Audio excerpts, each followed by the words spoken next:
Mental adalah hal yang berkaitan dengan batin dan watak manusia, yang bukan hanya bersangkutan dengan fisik atau tenaga, melainkan tentang pola pikir dan kesiapan dalam menjalani kehidupan sehari-hari.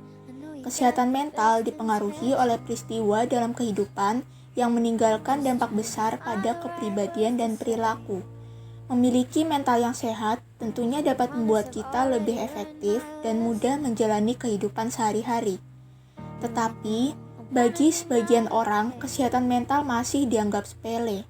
Sebagian masyarakat di Indonesia terkadang menganggap remeh kesehatan mental. Mereka menganggap kesehatan mental tidak sepenting seperti kesehatan fisik. Masih banyak masyarakat yang tidak mau peduli jika ada dari keluarga atau teman mereka yang meminta uluran tangan tentang sakit mental yang mereka alami. Perspektif tidak sehat mental yang terkadang masih dianggap gila, lebay, pansos, dan kurang iman tidak dipungkiri masih menyebar di kalangan masyarakat awam. Hal ini menyebabkan bagi sebagian orang yang mengidap penyakit kesehatan mental seringkali merasa enggan mengungkapkan masalah mereka dengan orang lain, bahkan kepada keluarga terdekat mereka. Sebagian dari mereka merasa takut mendapat respon atau tanggapan yang tidak sesuai dari masyarakat.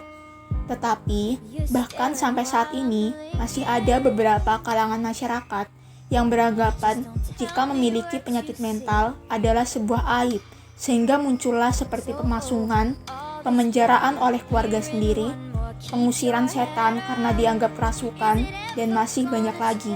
Ini tentu yang membuat penderita kesehatan mental semakin terpojokkan, dan tentu saja sehat mental bisa semakin buruk di Indonesia. Sehat mental sendiri berarti seseorang yang mampu menyadari potensi diri, mampu mengatasi stres yang wajar ditemui pada kehidupan sehari-hari, dan mampu bekerja produktif.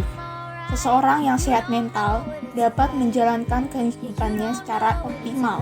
Sehat mental ibarat spektrum, tidak dapat dilihat hanya melalui dua sisi, seperti hitam dan putih.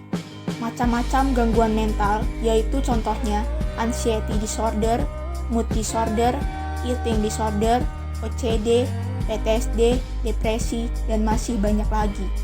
Masalah-masalah kesehatan mental yang dialami Indonesia salah satunya disebabkan oleh pelayanan yang belum memadai dan cara pandang masyarakat. Tenaga kerja dan infrastruktur, terutama support pemerintah untuk kemajuan kesehatan mental masih banyak tertinggal jauh dan kurang memadai untuk populasi masyarakat Indonesia yang berjuta-juta jiwa. Jumlah tenaga kesehatan mental yang ada di Indonesia saat ini masih berbanding jauh dengan jumlah pasien dengan masalah kesehatan mental.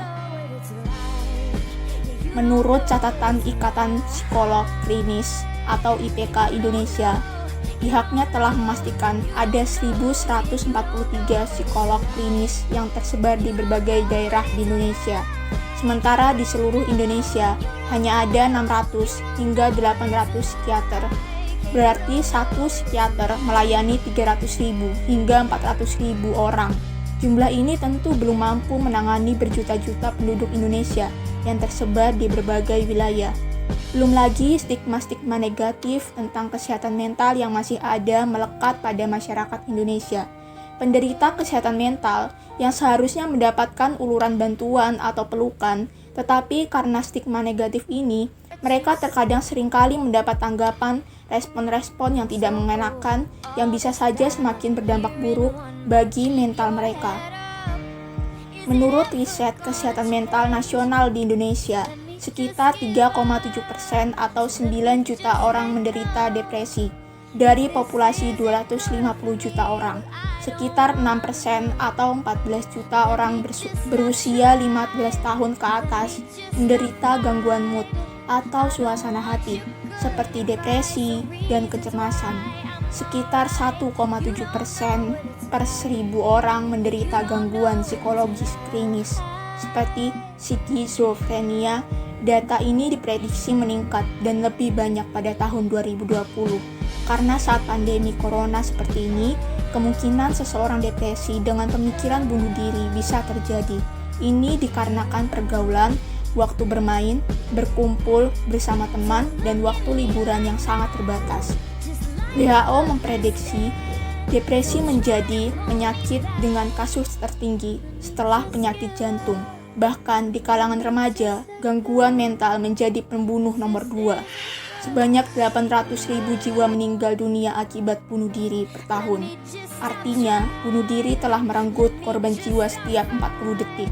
Ini membuktikan kesehatan mental tidak dipungkiri lagi bukanlah hal yang bisa dianggap remeh bagi setiap orang, karena gangguan mental bisa menyerang siapa saja dan rentan usia berapapun. Dari penjelasan saya tadi, jelas sekali jika kesehatan mental di Indonesia masih dinilai kurang, dan kesehatan mental pun bukanlah hal yang bisa disepelekan bagi kita, terutama di kalangan remaja yang sering terjadi pembulian, tuntutan sekolah, tuntutan keluarga, dan tanggung jawab lainnya.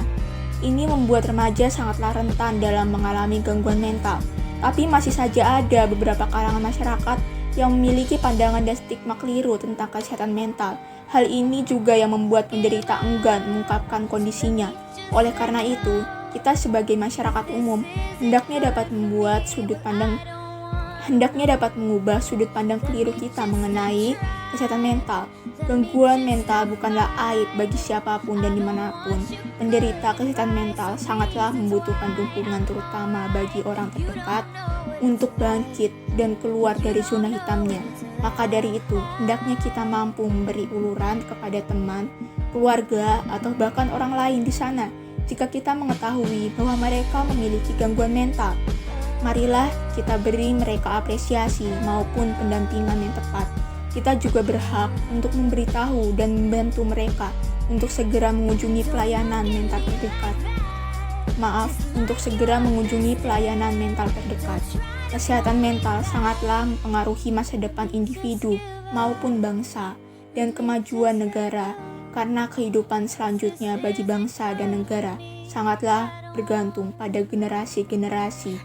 Negara yang maju dan cerah harus memiliki generasi bermental sehat dan tangguh, agar mereka bisa menyelesaikan masalah-masalah politik dan masalah lainnya dengan baik dan efektif, dan juga dengan bijak. Maka dari itu, pemerintah perlu memberikan support yang positif dan infrastruktur untuk kesehatan mental Indonesia agar lebih baik.